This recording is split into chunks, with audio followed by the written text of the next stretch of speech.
Viral di media sosial Telegram pada Sabtu 24 Februari 2024, sebuah video yang menampilkan beroperasinya pesawat serang Rusia menuju Lastokino.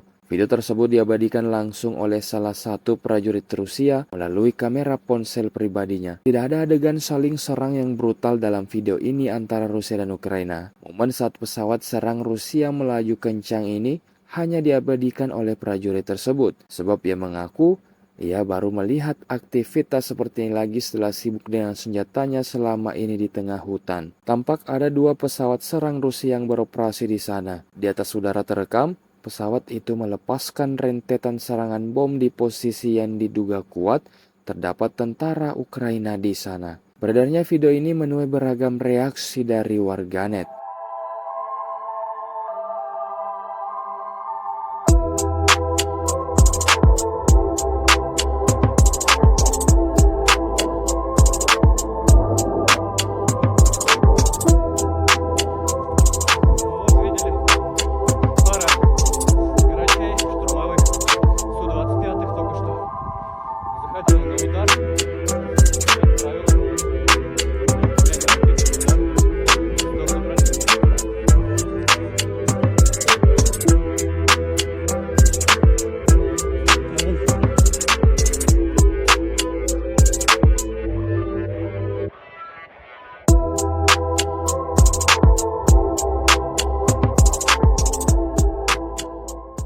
Download Tribun X sekarang, menghadirkan lokal menjadi Indonesia.